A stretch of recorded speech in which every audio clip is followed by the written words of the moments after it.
Ever since I was stung as a child, I have this enormous hatred for bees.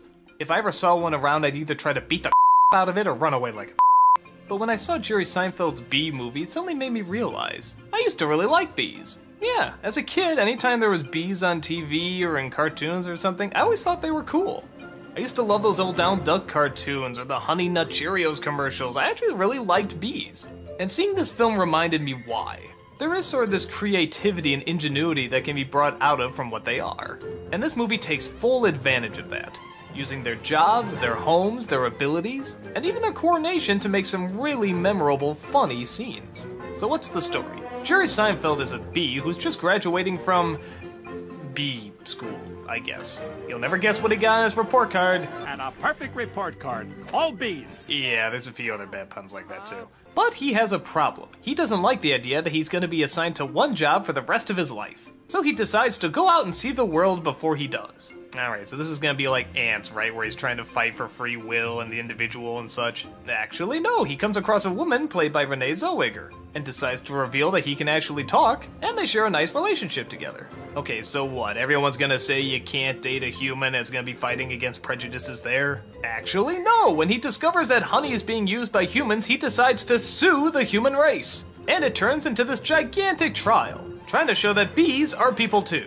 Well, not literally, but you know what I mean. Alright, so he's gonna win the court case and everyone's gonna be happy, and actually no! The bees, it turns out, gets too much honey, which means they don't have to work anymore, which means they don't pollinate anymore, which means all the plants of the world start to die. And now it's up to Seinfeld and Zellweger to try and get the world back to order.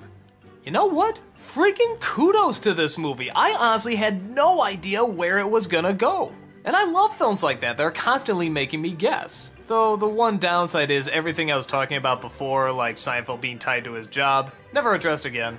The prejudice of a bee dating a human, never addressed again.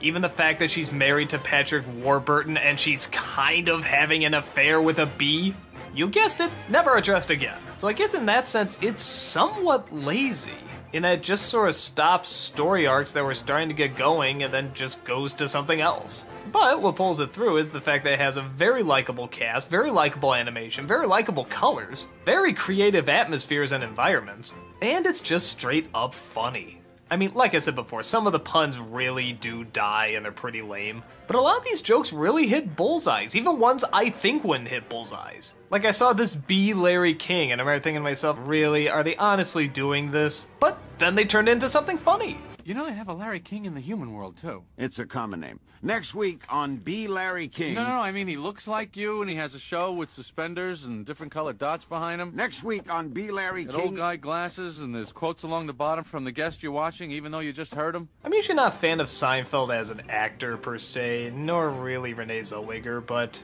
both of them are incredibly likable in this. Seinfeld's a good-hearted wisecracker, and Zellweger's sort of a good-hearted eccentric.